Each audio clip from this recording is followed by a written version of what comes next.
Hello everyone.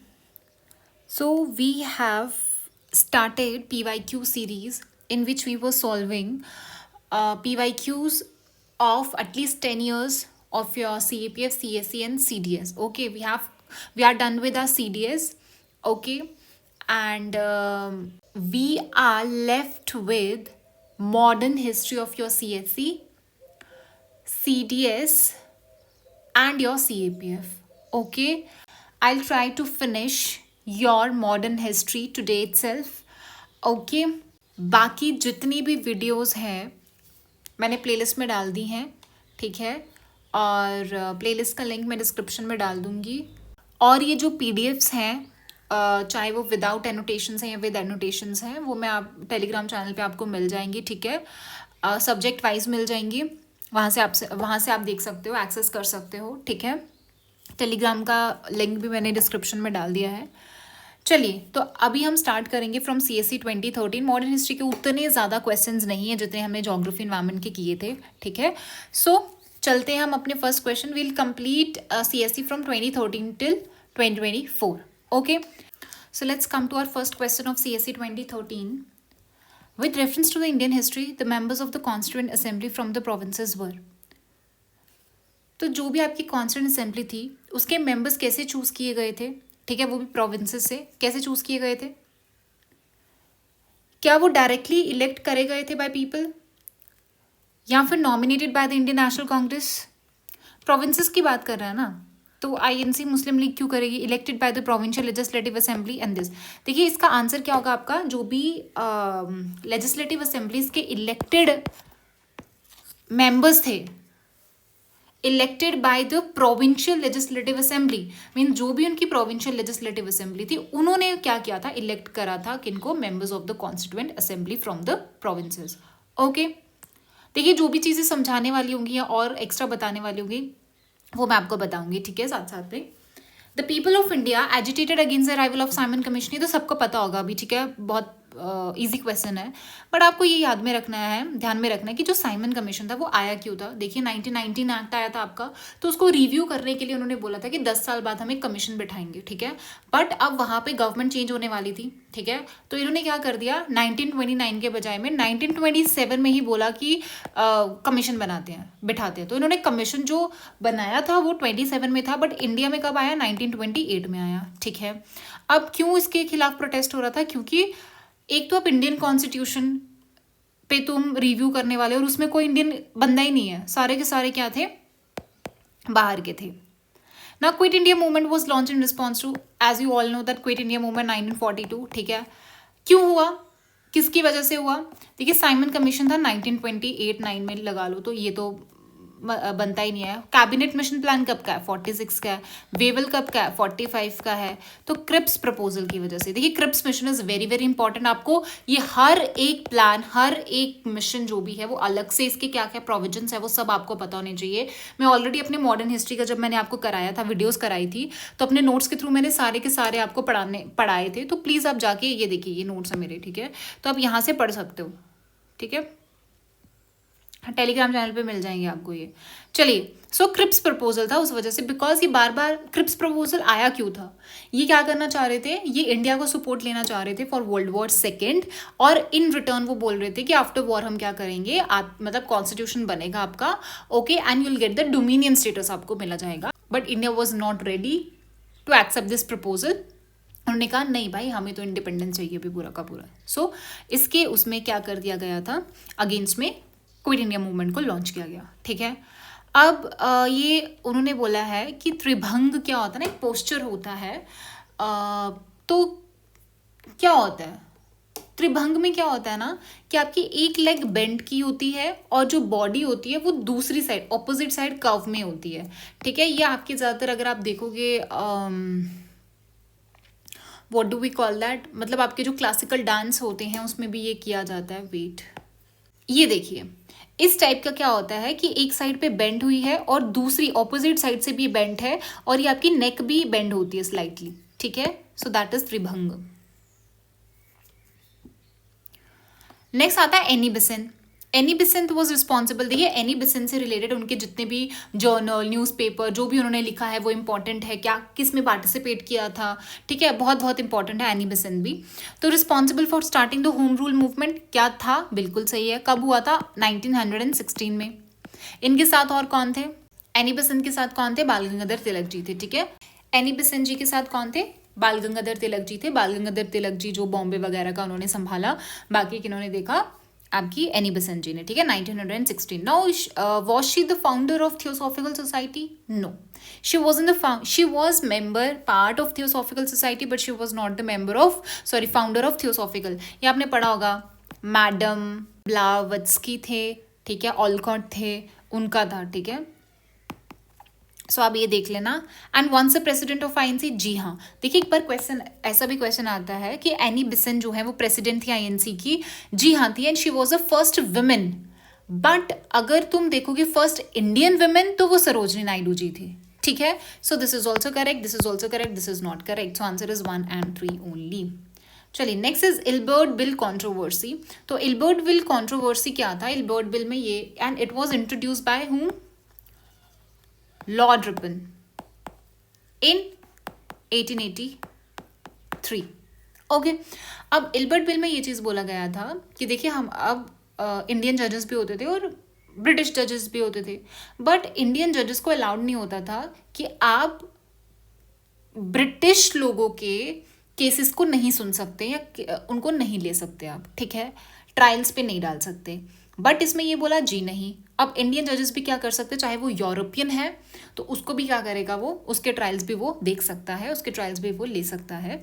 सो इसमें क्या था, जो डिस्क्वालिफिकेशन था उसको रिमूव कर दिया गया था, impose on Indian magistrate with regard to the trial of the Europeans, ठीक है, ट्रायल्स कर सकते थे वो भी। बट इसका इतना ज़्यादा इसके अगेंस्ट हो गए थे, इसलिए उन्होंने थोड़ा बहुत अमेंडमेंट लाया कि चलो ठीक है कर सकते हो, बट मतलब पहले क्या होता था ना, एक ज्यूरी बनाई जाती थी, तो उन्होंने कहा कि उस ज्यूरी में क्या करेंगे, 50% हम इंडियंस रख लेंगे, ठीक है, बाकी के 50% यूरोपियंस होना ज़रूरी है, ठीक है, अगर आप क्या करते हो, कोई भी कैसा केस लेते हो जिसमें यूरोपियन इन्वॉल्व है, ठीक है। So answer was C part. Demand of Tebhaga, देखिए तिभाग जो पीजन था ये आया आपका 1946 के अराउंड, ठीक है।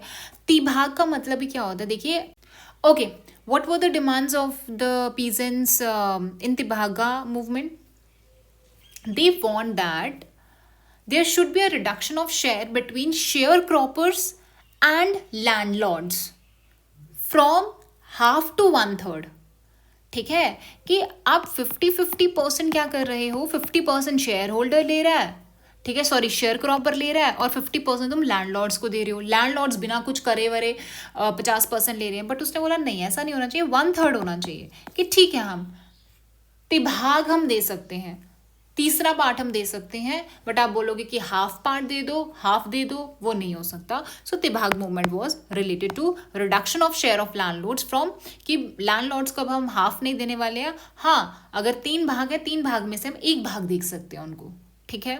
So that was your Tebhaga movement. Now let's move to CSE 2014. First question is partition of Bengal made by Lord Curzon that you all know in 1905 and it lasted until, कब तक चला ये, एनलमेंट तक। Annulment कब था, 1911 में, ठीक है। ओके, सो आंसर इसका क्लियर है, इजी क्वेश्चन है। और क्या है इसमें, इसके बाद एक और चीज हुआ था, सूरत स्प्लिट हुआ था, सूरत स्प्लिट हुआ था। इससे पहले आपका क्या हुआ था, इसी पार्टीशन ऑफ बंगाल की वजह से स्वदेशी मूवमेंट लॉन्च किया गया था, ठीक है। उसके बाद सूरत स्प्लिट हुआ 1907 में। सो ये सब जो भी है क्रोनोलॉजिकली आपको पता होना चाहिए, ठीक है। उसने बोला जो 1858 का जो क्वीन विक्टोरिया का प्रोक्लेमेशन था उसमें क्या क्या चीज़ें बोली गई थी, to disclaim an intention to annex Indian, हाँ उसने बोला कि हम इंडियन स्टेट्स को एनेक्स नहीं करेंगे, ये उन्होंने बोला। To place the Indian administration under the British crown, जी हाँ होगा, ब्रिटिश क्राउन के अंडर आ गया था अब सब कुछ। To regulate East India company trade with India, ऐसा कुछ नहीं था, ईस्ट इंडिया कंपनी को रेगुलेट तो 1773 से ही कर दिया था उन्होंने, धीरे धीरे आना स्टार्ट हो गया, अब तो राज ब्रिटिश क्राउन का आ गया है ना, तो इसका तो कोई मतलब ही नहीं रहा। सो आंसर क्या आ जाएगा, 1 and 2।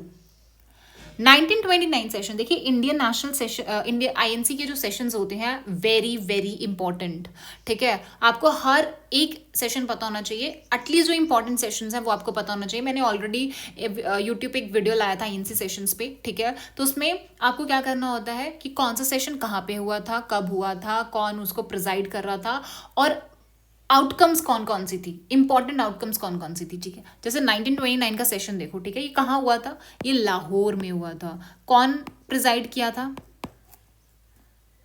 जवाहरलाल नेहरू, ठीक है, जेएल नेहरू जी थे। और Indian National Congress of significance in the history of freedom movement. और क्या हुआ था, क्या बोला इसलिए हम क्या करेंगे, उन्होंने बोला कि हमें क्या चाहिए, Purna Swaraj was adopted as a goal of the Congress. अब तो ये सबको पता ही होगा पूर्ण स्वराज वाला, ठीक है ना। So answer is B part. चलिए, अब गदर पार्टी है, गदर पार्टी बनी थी, क्यों बनी थी, ये गदर रेवोल्यूशन बोलो, गदर पार्टी बनी थी, क्यों बनी थी, ठीक है। ये रेवोल्यूशनरी एसोसिएशंस थी, किसकी, इंडिया की, विद हेडक्वार्टर, मतलब बाहर भी रेवोल्यूशनरी एक्टिविटीज वो कंडक्ट कराना चाहते थे, इसी वजह से। तो जो सैन फ्रांसिस्को इसका हेडक्वार्टर था, ये बनी थी आपकी यूएसए में बनी थी, ठीक है, that you all must know. और ये स्टार्ट कब हुआ, मतलब बनी कब थी, 1913 में बनी थी। और इसका एक और नाम है, आपको पता है, इसको इनिशियली, सबसे पहले इसको गदर नहीं बोलते थे, इसको इनिशियली कुछ और बोलते थे। क्या बोलते थे, पैसिफिक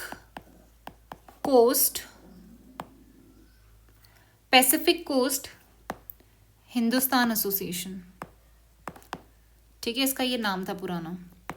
और क्या है, हाँ, इसको मतलब इसके फाउंडर कौन कौन थे, फाउंडिंग मेंबर्स कौन कौन से थे, लाला हरदयाल जी थे, ठीक है। ये सारे के सारे नाम, मैं ये वाला पीडीएफ नहीं भेजने वाली आपको, ठीक है, एनोटेशन वाला, मैं आपको जो भेजने वाली हूँ ना वो अलग पीडीएफ है, ठीक है, उसमें सब कुछ लिखा हुआ है। लाला हरदयाल जी थे, रासे बिहारी बोस जी थे, ठीक है, आपको अच्छे से पढ़ के जाना ये, ठीक है, खत्म। चलिए, come to CSC 2015 with reference to the Congress Socialist Party consider. Congress Socialist Party जो बनी थी वो बनी थी 1934 में, ठीक है, जो आपके आचार्य नरेंद्र देव थे, इनके पार्ट थे, और भी थे। No it advocated the boycott of British goods. क्या क्या उन्होंने ये चीज़ बोला, देखिए सोशलिस्ट प्रिंसिपल लाए उन्होंने ये चीज़ बोला कि सोशलिज्म लाना है हमें, हमें ये नहीं करना कि वेल्थ एक ही जगह पे इकट्ठी हो गई है, नहीं, हमें क्या करना है, वेल्थ को अच्छे से रीडिस्ट्रीब्यूट करना है। जो भी टैक्सेस है वो प्रोग्रेसिव टैक्सेस लगाएं, कि जिसके पास ज़्यादा पैसा उससे ज़्यादा टैक्स वसूलो ना, तो प्रोग्रेसिव टैक्स होना चाहिए। तो सब चीज़ें कंसिडर करके उन्होंने सोशलिस्टिक प्रिंसिपल लाया, ठीक है। तो अगर तुम बोलो इवेजन ऑफ टैक्स, वो तो नहीं था। It wanted to establish the dictatorship. देखिए यहाँ dictatorship word is a very negative word, socialist के साथ क्या डिक्टेटरशिप मैच कर रहा, तो ये तो गलत हो गया। अगर तुम 2 को गलत कर देते, you will be left with third one. उन्हें बोला it advocated separate electorate for. देखिए अगर आप इनकी बात करोगे, मतलब जो कांग्रेस वाली साइड की बात करो, बिकॉज ये अंडर कांग्रेस ही वर्क कर रही थी, और कांग्रेस का कभी भी एजेंडा ये नहीं था कि हम सेपरेट इलेक्टोरेट्स लें, ठीक है, फॉर ऑप्रेस्ड क्लासेस। तो सारे के सारे गलत हो जाते हैं, so answer is none. Okay, चलिए देखिए, जो भी पर्सनालिटी सॉल्ट मार्च में पार्टिसिपेट की थी, they are very very important. कहाँ से स्टार्ट किया था, ये कहाँ से बिलोंग करते हैं, ठीक है, everything is very very important. I have already covered all the things in my notes, ठीक है, आप रेफर कर सकते हो, अदरवाइज आपके जो भी नोट्स होंगे आप उनको रेफर कर सकते हो, कैसे भी करो, बट मैं आपको इंपॉर्टेंट चीज़ें बता रही हूँ, ठीक है। जैसे चिदम्बरम पिल्लाई, देखिए चिदम्बरम पिल्लाई जी ने डायरेक्टली पार्टिसिपेट किया ही नहीं, ठीक है, इवन एनी बेसेंट जी ने नहीं किया, के कामराज, पर राजा गोपालचारी जी ने किया था टैंजोर कोस्ट से, ठीक है, के कलप्पन जी ने किया था केरला से।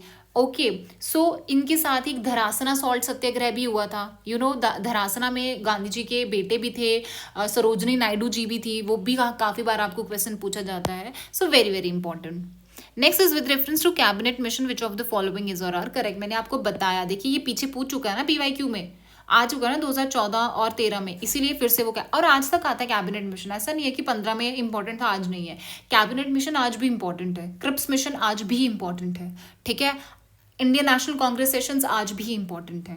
Okay, now it recommended a federal government. क्या फेडरल गवर्नमेंट किया था, जी हाँ बिल्कुल किया था। एनलार्ज पावर ऑफ, देखिए उस टाइम पे कोर्ट का पावर बढ़ाना या फिर बाकी चीज़ों का पावर बढ़ाना, ऐसा कुछ नहीं था कैबिनेट मिशन में, बिकॉज इट वॉज इन 1946 ना, तो ऐसा कुछ नहीं था। It provided for more Indians in ICS, ऐसा भी कुछ नहीं था, इससे रिलेटेड तो कुछ बात ही नहीं हुई। सो आंसर क्या आ जाएगा आपके पास, ओनली 1 आ जाएगा, ठीक है।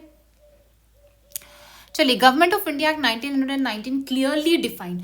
अब 1919 का जो एक्ट था, जिसको आप मॉन्टफोर्ड रिफॉर्म भी बोलते हो, ठीक है, मॉन्टेग्यू चेम्सफोर्ड रिफॉर्म बोलते हो, तो उसने क्या बोला, उसमें क्या किया गया था, उसमें जूरिसडिक्शन ऑफ द सेंटर, इसमें क्या किया था कि जो सेंट्रल एंड प्रोविंशियल गवर्नमेंट थी, उनकी जो जो भी जूरिसडिक्शन है उनको डिफाइन किया गया कि भाई सेंटर वाले ये काम करेंगे और स्टेट वाले ये। और पहली बार अगर आप देखो 1919 में आपके डायरकी इंट्रोड्यूस की गई थी, ठीक है, क्या की गई थी, डायरकी इंट्रोड्यूस की गई, कहाँ पे की गई, प्रोविंसेस में की गई थी, है ना। और बाय कैमरल लाया गया कहाँ पे, आपका सेंटर पे लाया गया, ठीक है।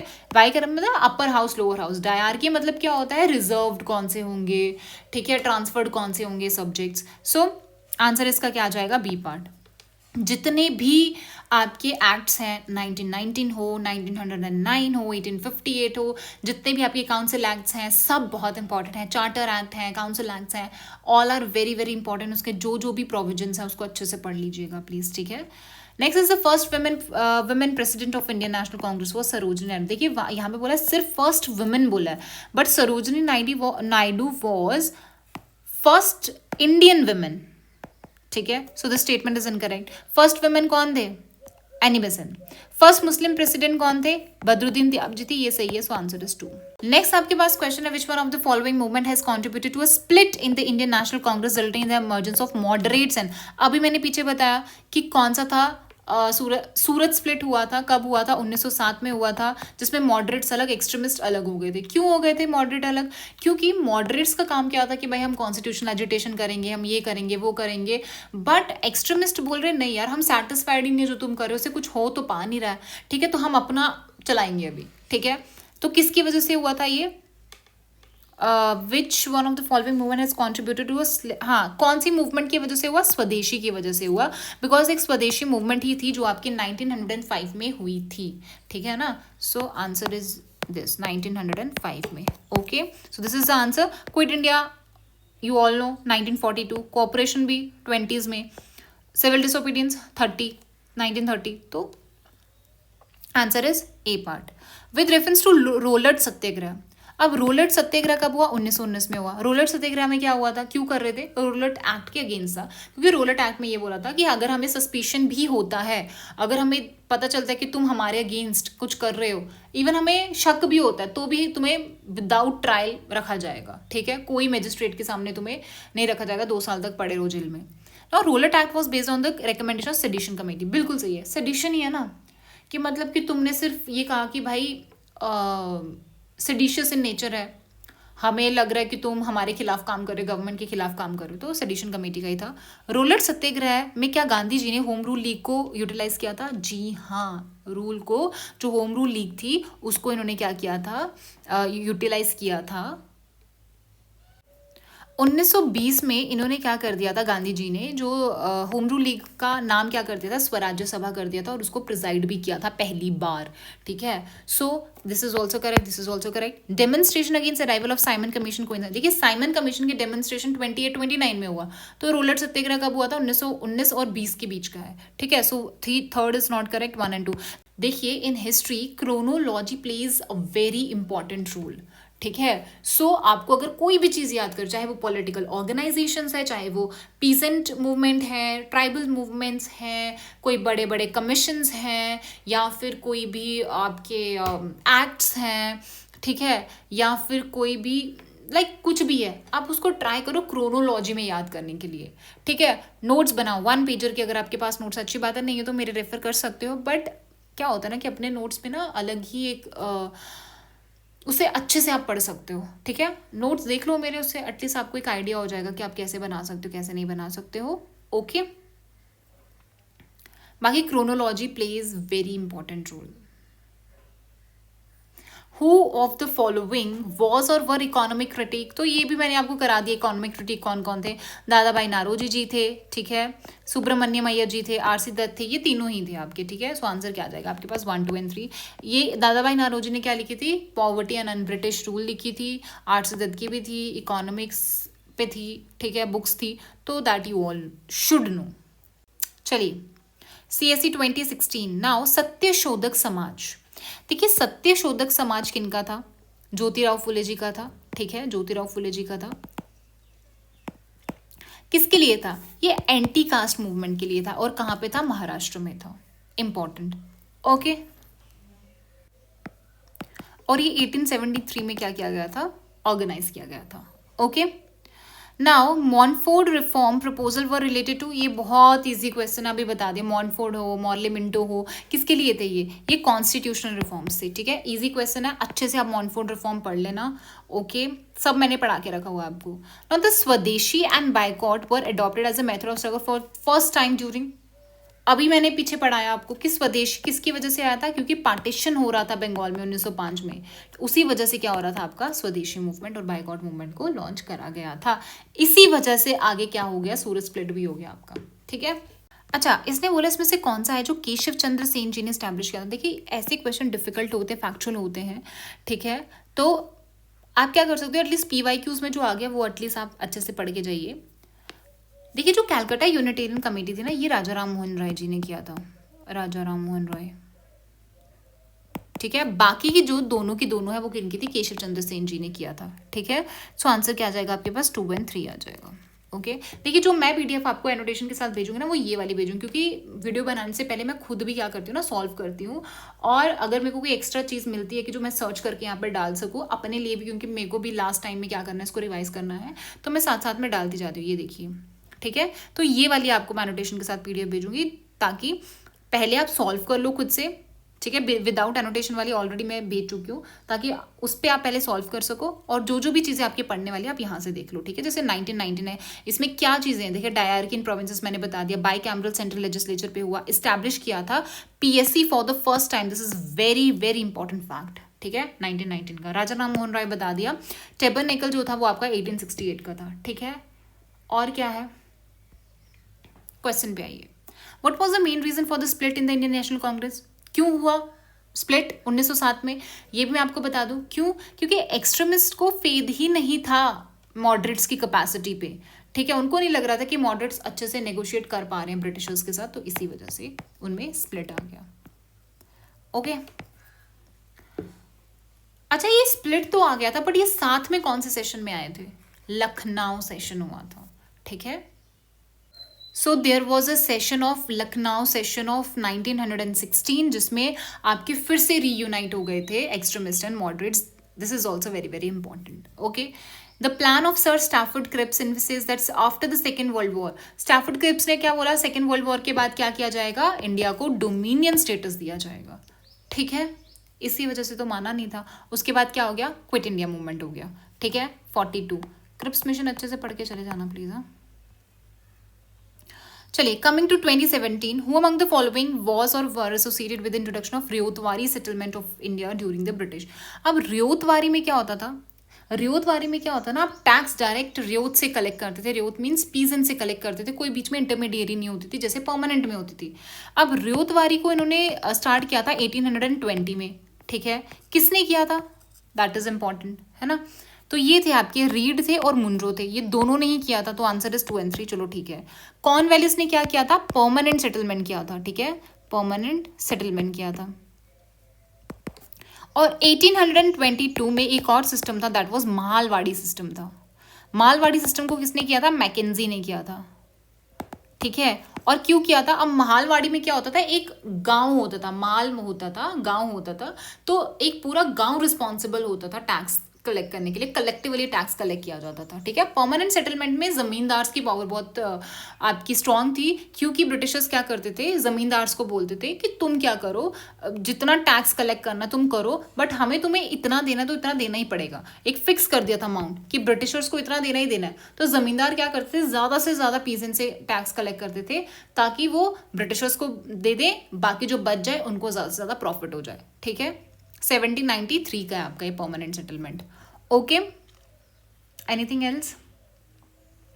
अच्छा, फैक्ट्रीज एक्ट, ये भी मैंने आपको कराया था। फैक्ट्रीज एक्ट किसके लिए था? ये बच्चों के लिए था। ठीक है, कि हाँ, जो भी बच्चे हैं, जैसे 7 से 12 साल के बच्चे हैं, ठीक है, 12 साल से छोटा बच्चा है तो काम करेगा कि नहीं करेगा, क्या आवर्स होंगे, रिड्यूस किए गए थे कि नहीं किए गए थे। सो मेजॉरिटी अगर आप देखोगे तो फैक्ट्रीज एक्ट 1881 का जो था, that was related to child के लिए था, not about fixing the wages. तो दिस इज नॉट करेक्ट। क्या NM Lokhande ji was a pioneer in organising the labour movement in British India? जी हाँ, दिस इज करेक्ट। ठीक है, यहाँ से अगर मैं आपको बता दूं, ये देखिए 1881 में क्या था कि child labour between 7 to 12 years, कि अगर अंडर 7 ईयर्स है तो बिल्कुल टोटली प्रोहिबिटेड है, बट हाँ 7 से 12 साल के बीच में बच्चा ही होता है, तो उसको क्या होगा कि 9 घंटे काम करेगा एक दिन में, 4 हॉलीडेज दी जाएंगी और हजारस मशीनरी को क्या किया जाएगा, फेंस ऑफ किया जाएगा। बट 1891 में अब उन्होंने क्या बोल दिया, 7 से 9 साल कर दी कि 9 साल से छोटा बच्चा काम नहीं करेगा, और मैक्सिमम कर दिया 14 साल कर दिया। ठीक है, कि 14 साल का भी बच्चा ही कंसिडर किया जाएगा, और वो 7 घंटे काम करेगा, fix maximum working hours. Women के लिए भी इन्होंने कहा कि 11 घंटे पर डे काम करेंगी, 1.5 इंटरवल होगा, और वीकली हॉलीडे दिया जाएगा। ओके, चलिए अब है राधाकांत देव। देखिए जो भी आपकी रिफॉर्म मूवमेंट्स होती है ना, सोशल रिफॉर्म मूवमेंट्स है, वो भी बहुत इंपॉर्टेंट है। कब स्टार्ट हुई, किसने स्टार्ट की थी, क्या एजेंडा था उनका, ठीक है, तो ये भी इंपॉर्टेंट है। अब उसने बोला राधाकांत देव जी जो थे, क्या वो फर्स्ट प्रेसिडेंट थे ब्रिटिश इंडियन एसोसिएशन के? जी हाँ, this is correct. Founder of Madras, देखिए मद्रास महाजन सभा मैंने आपको कराया था, ठीक है, वीरा राघवचार्य जी थे उसमें, है ना, तो ये तो नहीं थे, ये तो नहीं है, गलत है। सुरेंद्र नाथ बनर्जी, क्या वो फाउंडर थे इंडियन एसोसिएशन की? जी हाँ, ये भी मैंने आपको कराया था। This is also correct, this is also correct, 1 and 3 is correct, ये आपका गलत हो जाएगा। ठीक है, यहाँ से देख सकते हो आप, यहाँ देखिए, तो जो आपके फाउंडर थे मद्रास महाजन सभा के, वो कौन थे? वीरा राघवचार्य जी थे, ठीक है, और जी सुब्रमण्य अय्यर थे, आनंद चालू जी थे, ठीक है, सुरेंद्र नाथ बनर्जी जी के साथ आनंद मोहन बोस भी थे, जो कि फाउंडर थे इंडियन एसोसिएशन के। कब बनी थी इंडियन एसोसिएशन? 1876 में बनी थी। 1884 में मद्रास महाजन सभा, 1851 की आपकी ब्रिटिश इंडियन एसोसिएशन है। ठीक है, डन।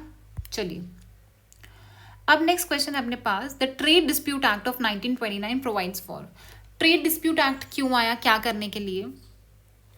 इट वॉज कि system of tribunals and a ban on strikes, कि स्ट्राइक्स नहीं करोगे आप, ठीक है, ट्रिब्यूनल्स लाई जाएंगी जिससे आप ट्रेड्स, जो भी आपके डिस्प्यूट्स आप उसको ठीक कर सकते हो, बट स्ट्राइक्स वगैरह आप नहीं कर सकते, उन पे पूरा बैन कर दिया गया था। So answer was D part.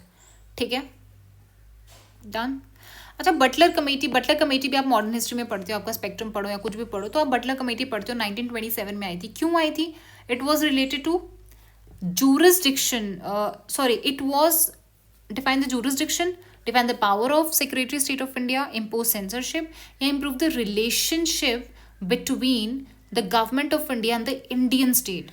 देखिए ये किस लिए लाया गया था कि जो भी गवर्नमेंट ऑफ इंडिया है और जो भी इंडियन स्टेट्स होती थी, मतलब जो आपकी प्रिंसली स्टेट्स होती थी, उनके रिलेशनशिप को की बेटरमेंट के लिए ये लाया गया था आपका बटलर कमेटी। ठीक है, आपको मैं यहाँ से करा ही देती हूँ, बटलर कमेटी एक बार दिखा देती हूँ। हाँ, तो ये देखिए आपके पास आता है Butler committee to examine the relationship between princely states and government. Okay, अब उसने क्या क्या रिकमेंडेशंस क्या क्या थी इसकी? देखिए रिकमेंडेशन थी कि paramountcy must remain supreme and must fulfil its obligations, adopting and defining itself according to the shifting necessities of time and progressive development. State should not be handed over to Indian government in British India, कि British India में states को hand over नहीं किया जाएगा government को without the consent, states का consent लगेगा। ठीक है, तो ये सब चीज़ें थी इसमें। Done. Now let's move to CSE 2018।